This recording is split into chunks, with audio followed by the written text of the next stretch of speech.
आपले तर असे बोलते तर मार खायसारखंच बोलते तर महाराज, काय सांगा असे बोलते तर महाराज. आम्हाला तर लई अनुभव येतो महाराज मंडळीला.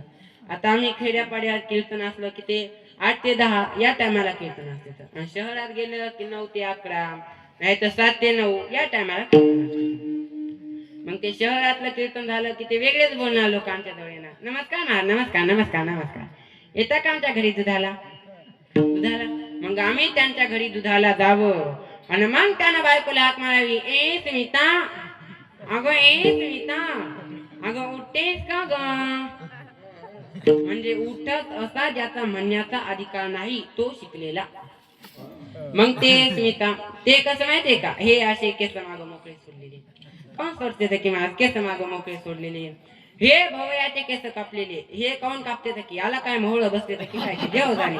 भवयाचे केस कापलेले, अंगावर विण्याची खूळ घातलेली, आणि तिची बोलण्याची सिस्टीम, इष्ट बंटी कशाला उठवलंस रे. म्हणजे जसं काय कुठलं पाळलं एखादं बंटी नावाचं. ही सिरियल पाहून मी फार बोर झाले, तू चहा काढ, बाबांना दे आणि मला सुद्धा दे. असं ते म्हणते.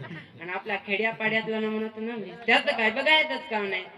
आमच्या जवळ कीर्तन झाले की आमच्या जवळ येणार, ओ महाराज येता का आमच्या घरी दुधाला दुधाला. मग आम्ही त्याच्या दुधाला जावं, आणि मग त्यांना बायकोला हाक मारावी, 2 किलोमीटर ओढून असणार, ए उठ बाबा आलाय. तरी ती उठतच नाही मला. मग अजून म्हणणार, अगं ए अगं उठ बाबा आलाय. तरी ती उठतच नाही. मग या कोणाला तरी मधात घालणार, ए पिंट्याची आजी, ए छकीची माय, अगं उठती का नाही बाबा आलाय. ते हळूच पांघरून मागे सारखी होती महाराज, आणि म्हणती काय लागलं माणसाला साखर डप लागली, गाड वापरलाय म्हणा. अगं महाराज आले, जाय म्हणा तुझी, मी आपली चप्पल घातली आणि घालू महाराज, कुठं त्याच्या नादी लागा. मी आता मधला मार्ग काढला, तुम्ही तुम्हाला पण सांगतो मधला मार्ग काढला.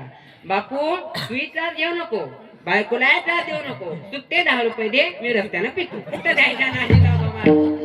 बरोबर आहे का नाही, कुठं त्याच्या नादी लागा. साने गुरुजींच्या पुस्तकात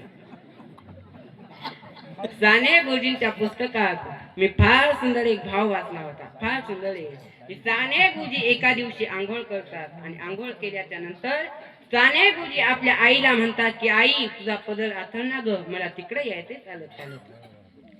साने गुरुजींच्या आईने सांगितलं, बाळा आई पदर आथरायची काय गरज, तू असा ना चालत चालत. साने गुरुजी म्हणतात, नाही आई, मी जर असा चालत चालत आलो तर माझ्या पायाला माती लागेल. तेव्हा साने गुरुजींची आई म्हणते, बाळा लहान वयात जशी पायाला माती लागू नये याची जशी काळजी घेतो, उभ्या आयुष्यात तुझ्या चारित्र्याला डाग लागता का म्हणे, याची सुद्धा काळजी घेतली पाहिजे. अहो आपल्या चारित्र्याला डाग लागता का म्हणे. नाही तर काय करता, पांढरे शिपत कपडे आणि माग लाख लाख कपडे, काय करता असले. बरोबर आहे का नाही. काही जणांचे कपडे फायदे मला तुम्हाला म्हणून मी काही जणांचे कपडे बघितले पांढरे शिपत, हा हा, पण लफडे नाही. काय सांगता असल्या प्रेमाला. प्रेम करायचं ना प्रेम अंतःकरणातून केलं पाहिजे. प्रेम करू नये या मताचा मी सुद्धा नाहीये.